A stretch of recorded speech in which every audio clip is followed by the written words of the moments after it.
আগৰ প্ৰধানমন্ত্ৰী অটল বিহাৰী বাজপেয়ী ডাঙৰীয়াৰ নেতৃত্বত হৈছিল 2003 চনৰ 10 ফেব্ৰুৱাৰীত। এইটো এটা বড় চুক্তি, এইটো বিজেপি চৰকাৰৰ দিনত।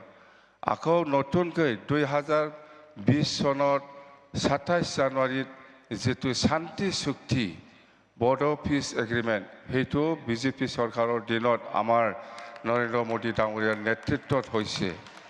এইটো সবে জানে।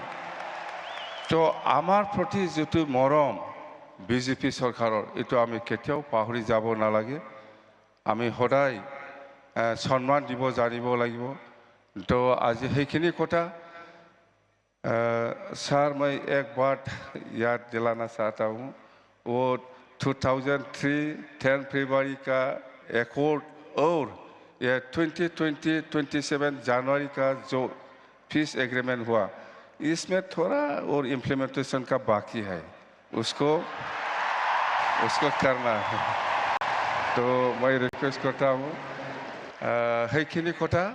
আৰু আমাৰ প্ৰাইম মিনিষ্টাৰ ডাঙৰীয়া আছে, হেমন্ত বিশ্ব শৰ্মা ডাঙৰীয়া আছে, আপোনালোকে ইহঁতৰ ভাষণটো শুনিব সবেই ইচ্ছা আছে।